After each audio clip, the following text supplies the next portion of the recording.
بسم اللہ الرحمن الرحیم۔ آج علامہ اقبال اوپن یونیورسٹی کے کچھ اور پیپرز ہو رہے ہیں سیمیسٹر ٹرمینل ایگزامینیشن آٹم 2020 کے سلسلے کے، اور ابھی میں جس پیپر کی گائیڈ لائن دینے جا رہا ہوں وہ ہے کوڈ 680 یہ ہیئرنگ امپیئرڈ کا کوڈ ہے، اور اس کا کوشچن نمبر 1 ہے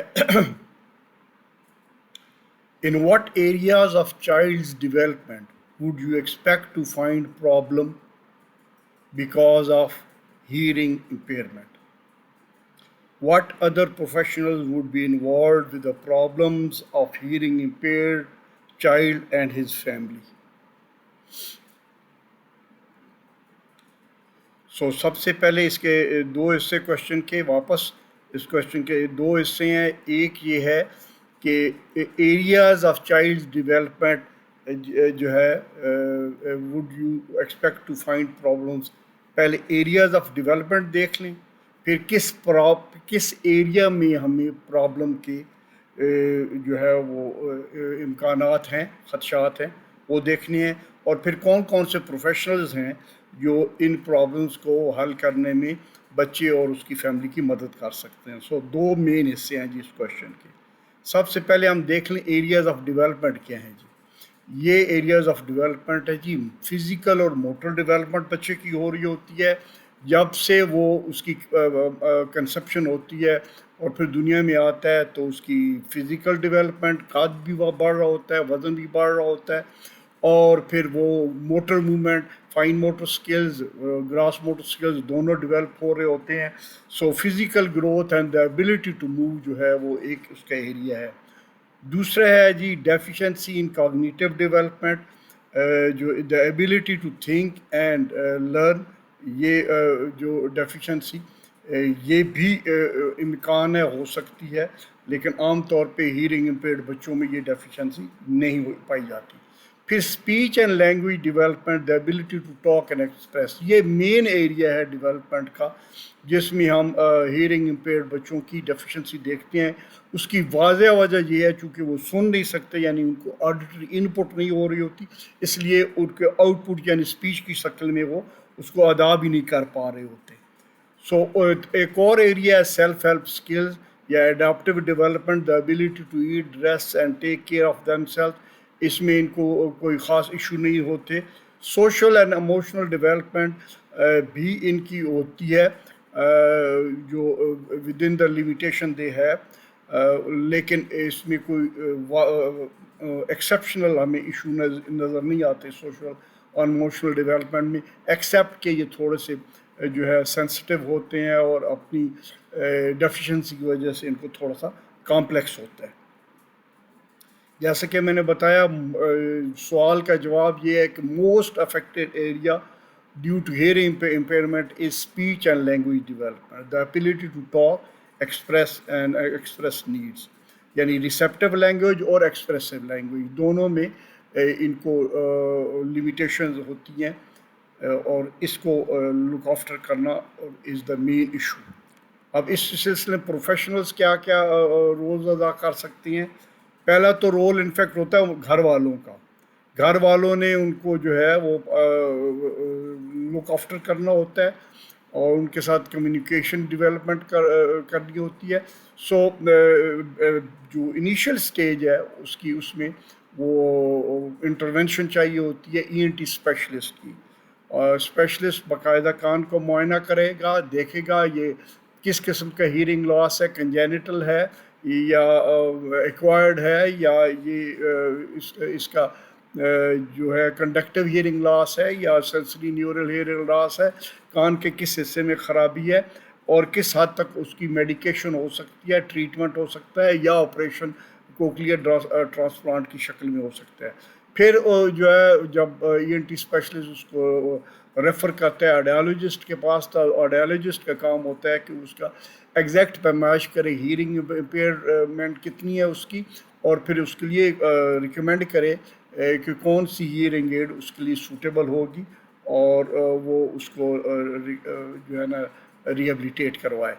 پھر اس کے بعد جب اس کے کان میں آوازیں پڑھنی شروع ہو جاتی ہیں ہیئرنگ ایڈ کی مدد سے، تو پھر کام شروع ہو جاتا ہے اسپیچ اینڈ لینگویج پیتھولوجسٹ کا. وہ اس کے اوپر کام کرے گا، وہ سیشنز لے گی یا لے گا، اور اس کی اسپیچ کو، لینگویج کو امپروو کرنے کی کوشش ہوگی. سو یہ 3 مین اسپیشلسٹ جو انوالو ہوتے ہیں. ظاہر ہے جب اس کی اسکولنگ کی ایج قریب آتی ہے تو اسپیشل ایجوکیٹرز کا اہم رول ہوتا ہے. اور پھر سائن لینگویج ٹرینر بہت ضروری ہے. یہ سائن لینگویج جو اسٹینڈرڈ سائن لینگویج ہے وہ والدین کو بھی سکھانی ضروری ہے، اور بچے کو بھی اسٹینڈرڈ سائن لینگویج سکھانی ضروری ہے، کیونکہ انیشیل سٹیجز کے اوپر والدین اپنے طور پہ ہی سائنس بنا لیتے ہیں اور پھر وہ گھر میں چلنے شروع ہو جاتے ہیں. جبکہ ہر ملک کے ہر جگہ کے جو ہے نا اسٹینڈرڈ سائن لینگویج، جیسے پاکستان کی PSL Pakistan standard Pakistan sign language standard کی موجود ہے. پھر اس کو پلے تھیراپی کی ضرورت ہوئے گی، اس کو سوشلی اور ایموشنلی اسٹیبل رکھنے کے لیے، اور بیہیویئر تھیراپی اگر اس کے کوئی بیہیویئر ماڈیفکیشن کی کوئی ضرورت ہے جو انڈیزائربل ہے، تو اس کے لیے سائیکالوجسٹ کی بیہیویئر تھیراپی کی ضرورت ہوگی. تو یہ ہے جی آپ کا پہلا سوال. اب آپ دوسرے سوال کی طرف آتے ہیں. What is meant by pre lingual deafness? اس کا پہلا حصہ تو یہ ہے پری لنگول ڈیفنس کیا ہوتی ہے. What would be the difference in language development of congenitally deaf? یہ اس کا دوسرا حصہ ہے کہ جو پیدائشی ڈیف ہے اس کے، اور جو and a child deafened at about 5 year, اور ایک بچہ جو 5 سال کی عمر میں ڈیف ہوا ہے اس کی میں کیا لینگویج کے ڈیولپمنٹ میں مین ڈفرینس ہوں گے. یہ دوسرا ہے. اور تیسرا حصہ سے اس کے ہے suggest measures to support the language development of such a child. تو آپ تینوں حصوں کو آپ نے، یہ ذرا بڑا سوال بنتا ہے اس حوالے سے کہ اس کے 3 حصے ہیں اور ہر ایک حصہ توجہ طلب ہے. پری لنگول ڈیفنس کو آپ نے پہلے ڈیفائن کرنا ہے. It is the defence that occurs before learning speech اور لینگویج. ابھی اسپیچ اور لینگویج کی جو اب اس کی جو ہے نا عمر شروع جب ہوئی ہے تو اس سے پہلے اس کی ڈیفنس ہو چکی ہے. Speech and language typically begin to develop very early. یہ ہم جب آپ آگے اسٹیجز کا ذکر کریں گے تو اس پہ آپ کو پتہ چل جائے گا. جو پہلا کچھ الفاظ ہیں وہ سال کی عمر تک وہ بولنا شروع کر دیتے ہیں. پھر مائل سٹونز اب کیا کیا آتے ہیں. 6 مہینے کی عمر میں وہ اپنے جو ہے نا اس کی ابھی 6 جو مہینے کی عمر ہے اس میں ابھی اس کی ریسیپٹیو لینگویج ہوتی ہے، ایکسپریسو لینگویج نہیں ہوتی. ریسیپٹ یعنی بامینی الفاظ نہیں بولتا ابھی. Response to his name, response to human voices without. میں جان بوجھ کے آپ کے لمیٹڈ ٹائم کی وجہ سے ایکسپلین نہیں کر رہا، کیونکہ آپ اس کے ٹائٹلز دیکھ کے خود ہی اس کو ایکسپلین کر سکنے کی پوزیشن میں ہے. اور اگر میں جلدی سلائیڈ شو کروں تو آپ کا ٹائم بچانے کے لیے تو آپ پلیز اس کو پاز کا اوپر کلک کر کے روک کے اس سے نوٹس بھی لے سکتے ہیں. سو اس لیے آپ کی انٹرسٹ کے لیے میں اس کو خاص طور پہ جو ہے ذرا جلدی چلا رہا ہوں، ورنہ یہ 1 گھنٹے کا لیکچر ہے. 12 مہینے کی عمر میں بچہ جو ہے یوزز 1 اور مور ورڈز ود میننگس. سمجھ کے بولنا شروع کر دیتا ہے ماما پاپا وغیرہ. انڈرسٹینڈ سمپل انسٹرکشن، آ جاؤ بیٹھ جاؤ ادھر دیکھو. وہ یعنی اس کی ریسیپٹیو لینگویج جو ہے اس کی زیادہ امپروو ہو رہی ہوتی ہے اس سٹیج کے اوپر. اور پھر 18 مہینے یعنی 1.5 سال کا بچہ، اس کی 5 سے 20 لفظ تک ویکیبلری ہوتی ہے. اب یہ میں کیوں بتا رہا ہوں اور آپ نے کیوں اس کو بتانا ہے؟ اس لیے بتانا ہے کہ آپ نے کمپیئر کرنا ہے کہ ایک بچہ جو پیدائشی جو ہے وہ ڈیف ہے وہ ان سٹیجز سے محروم ہو چکا ہے، جبکہ ایک بچہ جو 5 سال میں جو ڈیف ہوا ہے وہ ان سٹیجز سے گزر چکا ہے اور سپیچ اس کا وہ لیول یہ اٹین کر چکا ہے. سو یہ کمپیریزن بنتا ہے، اس لیے ہم سٹیجز بتا رہے ہیں. پھر سمپل کمانڈز کو فالو کرتے ہیں. 24 مہینے یعنی 2 سال کا عمر کا بچہ can name a number of objects common to around, ارد گرد اس کو جو چیزیں ہوتی ہیں یعنی دودھ کے لیے بھی وہ کال کر سکتا ہے، پانی یا قریب میں اس کو جو چیزیں وہ روز دیکھتا ہے ان کو. Is able to use at least 2 preposition usually chosen from the following in on اور کچھ پراپوزیشن کا بھی استعمال کر لیتا ہے. Combines word into short sentences. Vocabulary اس کی تقریباً 150 سے 300 لفظ ہو جاتی ہے، اور والیوم اس کا pitch not yet well control, اور پروناؤنز آئی وی می بھی استعمال کرنا شروع ہوتا ہے، دو کے وہ می اور آئی میں کنفیوز کرتا ہے. اگر میں جیسے میں نے کہا اگر میں تیز چل رہا ہوں تو آپ ادھر پاس کا بٹن ہے وہ اس کو کلک کر لے کہ اس کو روک سکتے ہیں یہاں پہ ویڈیو کو، اور پھر نوٹس بھی لکھ سکتے ہیں اگر آپ چاہیں تو. 36 ماہ کا بچہ جو ہوتا ہے وہ 3 سال کا بچہ، اس کے لینگویج ڈیولپمنٹ کی یہ چیز فیزز ہوتی ہیں، اور وہ 3 ورڈز کا سنٹینس بھی ہینڈل کر لیتا ہے. 900 سے 1000 ورڈز کی اس کی ووکیبلری بھی ہو چکی ہوتی ہے. اب ورڈز بھی وہ استعمال کرتا ہے پہلی سٹیجز کے اوپر، وہ اس کے بیسیکلی ناؤنس کا استعمال کر رہا ہوتا ہے، اور ابھی تھوڑا بہت اس کا سنٹیکس بھی بننا شروع ہو جاتا ہے. اب 5 سال کی عمر تک جو ہمیں اس میں پیپر سیٹر نے بات کی تھی، 5 سال کی عمر تک لینگویج تقریباً مکمل ڈیولپ ہو چکی ہوتی ہے. whereas congenitally deaf would have no auditory input، اس کو تو کوئی آوازیں آ نہیں رہی، اس لیے وہ ریپروڈیوس کبھی نہیں کر سکتا، اور وہ بڑی مشکل سے چند ڈسٹارٹڈ قسم کی اسپیچ ساؤنڈ وہ ادا کر رہا ہوتا ہے. اب ہم اس میں بہتری کیسے لا سکتے ہیں، یہ تیسرا حصہ ہے اس کوشچن کا. How can I promote language development? اگر میرے گھر میں کوئی بچہ ہے جو ہیئرنگ امپیئرڈ ہے تو اب اس کے ساتھ میں کروں کیا؟ ٹھیک ہے، ٹاک ٹو یور چائلڈ. اپنے بچے کے ساتھ آپ زیادہ سے زیادہ بات کرنے کی کوشش کریں، چاہے وہ سمجھے چاہے نہ سمجھے، چاہے وہ سنے چاہے نہ سنے. اور اس کا راز یہ ہے کہ وہ لپ ریڈ کم از کم کرنا شروع ہو جائے گا، اس سے کوئی اندازہ کرنا شروع ہو جائے گا. بچے کے ساتھ اس کے آئی لیول کے اوپر، یعنی یہ نہ ہو آپ کھڑے ہوں اور بچہ بھی کھڑا ہو، اور آپ کے کھڑے اور بچے کے کھڑے ہونے سے آئی لیول میں فرق ہوتا ہے. سو وہ اگر کھڑا ہے تو آپ اس کے بیٹھ جائیں تاکہ اس کے آئی لیول کے اوپر آ جائیں، اس سے وہ آپ کو سنے گا بھی، جو تھوڑا بہت اس کی ریزیڈول ہیئرنگ ہے، اور ساتھ آپ کی لپ ریڈ بھی کر سکے گا. پھر بچے کے ساتھ ہمدردی کریں بجائے اس کو اگنور کریں، یا اس کی آن بان شاں کو جو ہے نا آپ حقارت کی نگاہ سے دیکھیں، تو اس کو آپ انکریج کریں اور اس کے ٹوٹے پھوٹے الفاظ کو بھی سیدھے کرنے کی کوشش کریں. پھر آپ اس کو لے کے باہر نکلیں، اور اس کے ساتھ اگر اس کو ہیئرنگ ایڈ لگی ہوئی ہے یا وہ مائلڈ ماڈریٹ سویئر تک پروفاؤنڈ نہیں ہے تو وہ آپ کی اس کے ساتھ چلیں، اور ساتھ ساتھ آپ کومنٹری کرتے رہیں، یہ درخت ہے، یہ سبز ہے، یہ گاڑی ہے، یہ سفید ہے، یہ آنٹی ہے، یہ انکل ہے، یہ بیبی ہے، یہ سائیکل ہے، یہ کار ہے، وغیرہ وغیرہ. اس سے زیادہ باتیں کریں. ہم عام طور پہ الٹا ہوتا ہے کہ یوں ہی ہم سمجھتے ہیں کہ بچہ سن نہیں رہا، اس کے ساتھ بالکل بات کرنا چھوڑ دیتے ہیں کہ اسے سن تو ہے نہیں رہا. یہ نہیں ہونا چاہیے.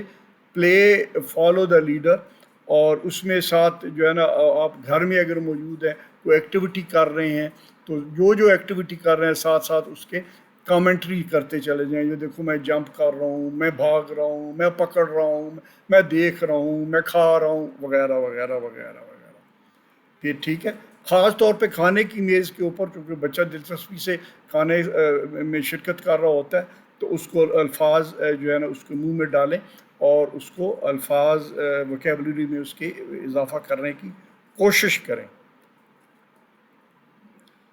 بچے کی دلچسپیاں دیکھیں، اور اگر کارٹون وغیرہ میں یا بالز میں یا بیلونز میں وہ انٹرسٹ لے رہا ہے تو اس کی انٹرسٹ کی ایکٹیویٹی کر کے پھر اس کے ساتھ بولنے کی کوشش کریں. اب ہم کوشچن نمبر 3 پہ آ رہے ہیں. ہو is the child first teacher?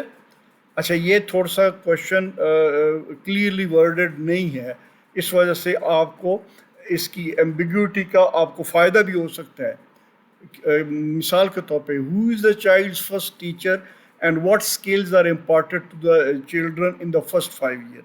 اب اس پہلے حصے کا جو سوال ہے what skills are imparted, probably جو ہے نا وہ کہنے والا ہیئرنگ امپیئرڈ کی بات کر رہا ہے، لیکن چونکہ لینگویج کہہ رہی ہے what skills، تو ہم تمام سکلز کی بات کریں گے. پہلا حصہ estimate the consequences of low literacy. جو لو لٹریسی ہے اس کے کیا اثرات ہوتے ہیں رورل ایریا میں پاکستان کے ہیئرنگ امپیئرڈ بچوں کے اوپر، جو یہ سکلز جو ہے نا وہ حاصل کر رہے ہوتے ہیں، ان کی ایکوزیشن کے لیے ہیئرنگ امپیئرڈ بچوں کے اوپر کیا کیا اثرات ہوتے ہیں. یہ دوسرا حصہ ہے اس کا. اور تیسرا حصہ ہے measures to reduce the negative impact of on deaf child. اور پھر ہم کیا میجرز لے سکتے ہیں کہ یہ جو ان کے نیگیٹو اثرات ہیں ان کو ہم کم سے کم کر سکیں. یہ تین مین حصے ہیں جی اس کے. سو لینگویج تھوڑی سی ایمبیگوٹی ہے اس میں، جس کا آپ کو یقیناً اسٹوڈنٹ کو ہی فائدہ ہوگا، کیونکہ وہ اس حوالے سے جو بھی وہ سمجھ رہا ہے اس حساب سے وہ لکھ دے گا، تو it should be taken as correct. پہلا جو حصہ ہے who is the child first teacher, very obvious very simple جی، ماں اور ماں اس کے جو پیئر گروپ ہے، اس کے جو سبلنگز ہیں گھر میں ہیں جو وہ اس کو سکھا رہے ہوتے ہیں، وہ ان کو ٹیچ کر رہے ہوتے ہیں. سو اسکلز کیا کیا دے رہے ہوتے ہیں. موٹر سکلز اس کو میں نے کہا نا، اب اس نے چونکہ آپ کو فلوئڈ چھوڑ دیا اسکلز، تو پھر آپ نے سارے اسکلز کا ذکر کرنا ہے. موٹر سکلز مثال کے طور پہ بیٹھنا سکھانا، کھڑا ہونا سکھانا، بغیر سہارے کے چلنا سکھانا، بھاگنا سکھانا، کیچ کرنا سکھانا، پھینکنا سکھانا، کک مارنا سکھانا. یہ سارے پھر آگے بڑھے گا تو پھر پینسل کو پکڑنا، یہ بھی موٹر سکلز میں آ جاتا ہے، کیونکہ motor skills fine motor skills ہوتے ہیں، گراس موٹر سکلز ہوتے ہیں. سو موٹر سکلز جو ہے cognitive skills, ability to think اور لرن، اور کمیونیکیشن سکلز، باتیں کرنا اور باتیں سننا، باتیں اور کرنا اور اپنی ضروریات کو ایکسپریس کرنا. سیلف ہیلپ اسکل، اپنے آپ کے جو ability to eat, dress and take care of them self, یہ اسکلز کی 5 بڑی مین قسمیں ہیں جی. یہ میں واپس آپ کو لے کے جا رہا ہوں، یہ کس سلسلے میں ہم بات کر رہے ہیں. یہ who is child first teacher and what skills are important to the child in first 5 years. پہلے 5 سال میں بچے کو کیا کیا اسکلز سکھائے جاتے ہیں اس کے پہلے ٹیچر کی جانب سے، یعنی ماں کی جانب سے یا بہن بھائیوں کی جانب سے. ٹھیک ہے. اب دوسرا حصے کے اوپر میں جا رہا ہوں، کانسیکوینسز کیا ہوتے ہیں اس میں گاؤں کے ماحول میں. جو what are the consequences of low literacy rate. Rural area میں لٹریسی ریٹ کم ہے، تو اس کے یہ جو سکلز بات ہم نے کی ہے 5 سکھانے میں، ان کے اوپر ہیئرنگ امپیئرڈ بچے کے اوپر کیا فرق پڑتا ہے. پہلی بات تو یہ ہے کہ لو لٹریسی کی وجہ سے لوگوں میں اویئرنیس کی کمی ہوتی ہے. سو جو ان کا ایٹیٹیوڈ ہوتا ہے ان بچوں کے حوالے سے، وہ ایک مین پرابلم پہلا ہوتا ہے کہ ان بچوں کو سمجھ نہیں پاتے. عام طور پہ وہ جو ڈینائل فیز میں زیادہ دیر رہتے ہیں. وہ سمجھتے ہیں کہ جی بچہ کوئی زوردار چیز گری ہے، بچہ سو رہا ہے اور اٹھا نہیں ہے، زور سے دروازہ بند ہوا ہے، بچہ اٹھا نہیں ہے، اور جی اس کا مامے کی بھی بڑی جو ہے نا ساؤنڈ سلیپ تھی، اس کے چاچے کی بھی بڑی ساؤنڈ سلیپ تھی. ڈینائل فیز میں رہتے ہیں. So attitude of family towards hearing impairment, journey from denial to acceptance. یہ خاص طور پہ جو ہے نا وہ الریٹریٹ یا سیمی لٹریٹ یا لو لٹریسی ریٹ یا دیہاتی علاقوں میں، ایک تو ان کے پاس ان کی مجبوریاں بھی ہیں، ان کے پاس فائنانشل ایشوز ہیں، جس کی وجہ سے وہ کسی اچھے ڈاکٹر اسپیشلسٹ کو نہیں دکھا پاتے. ساتھ والا کوئی پیر ہوگا اسے دم کرانے چلے جائیں گے، یا کوئی نیم حکیم ہوگا اس کے پاس دوائی لینے چلے جائیں گے. وہ الٹا کان میں غلط قسم کا جو ہے نا وہ ڈال دے گا، کان کو مزید خراب کر دے گا. سو جو یہ ان کا جرنی ہوتا ہے نا، یہ اس کے اوپر ڈیٹیل سے میں بات جان بوجھ کے نہیں کر رہا کہ آپ کو پتہ ہے کہ ڈینائل ہے، پھر شوق ہے، پھر بلیم ہے، پھر گلٹ ہے، پھر جو ہے وہ ڈپریشن ہے، پھر یہ ہے، آخر میں جا کے ایکسیپٹنس ہے۔ ایکسیپٹنس کا مطلب یہ ہے کہ وہ سمجھتے ہیں کہ واقعی آپ اس میں کچھ خرابی ہے، اس کو کچھ کرنا چاہیے۔ So what are the consequences of low literacy? یہ کانسیکوینسز ہیں کہ بچہ جو اس کی ارلی انٹرونشن ہونی چاہیے وہ ارلی انٹرونشن ہوتی نہیں ہے، جس کی وجہ سے وہ پھر مسلسل لیگ میں رہتا ہے۔ وہ اپنی جو ڈیفیشنسی جو اس کی میڈیکل ریہیبلیٹیشن ہونی ہے، اس کی جو ایجوکیشنل ریہیبلیٹیشن ہونی ہے، وہ ڈیلیڈ ہو جاتی ہے۔ اس سے اس کو جو ہے نا نقصان پہنچتا ہے اس کے پروگرس میں۔ So measure to reduce the negative impact on deaf child life, measures کیا کیا لینے ہیں؟ میجر یہ لینے ہیں کہ آپ نے جو آج کل تو گھر گھر میں ٹی وی موجود ہے، چاہے رورل ایریا چاہے اربن ایریا، آپ نے اویئرنیس کمپین چلانی ہے، اسپیشل بچوں، ہیئرنگ امپیئرڈ بچوں کے حوالے سے، کہ ان کی اسکریننگ کروائیں، ان کے ٹیسٹ کروائیں، ان کو چیک کروائیں، پھر ان کو جو ہے نا ہیئرنگ ایڈ لگوائیں، پھر ان کو ان کے اسکولنگ کے لیے ان کو جو ہے نا ٹائم کے اوپر بھیجیں، اور اس میں جو پروفیشنلز ہیں قریب ترین جن کے واسطہ پڑتا ہے، ان کو چاہیے کہ وہ والدین کو کنونس کریں، ان کو اس بات پہ راضی کریں کہ اور ان کو بتائیں کہ فلاں ای این ٹی اسپیشلسٹ ہے، فلاں آڈیالوجسٹ ہے، فلاں جگہ پہ ہیئرنگ ایڈ ملتی ہے، اور اس کا جو ہے نا اگر کوکلیئر ٹرانسپلانٹ کرانا ہے تو یہ اس کی رائٹ پیج ہے جس میں اس کا کوکلیئر ٹرانسپلانٹ کروایا جا سکتا ہے۔ سو یہ measures to reduce the negative impact of deaf child, اس کی جو آنے والی زندگی ہے اس کے اوپر اس کے امپیکٹ کو کم سے کم کرنے کے لیے پروفیشنل اپنا رول پلے کریں، اور تاکہ یہ اس کا ایشو نہ ہو۔ سو میں ساتھ یہ آپ کو بتا دوں، یہ ویڈیو جو میں کر رہا ہوں یہ آپ کو پیپر سمجھنے میں اور اپنے طور پہ صحیح لائنز کے اوپر کرنے کے لیے مدد کرنے کے لیے کر رہا ہوں۔ پلیز اس کو اپنی زبان میں لکھیے گا، اور آئی وش یو آل دا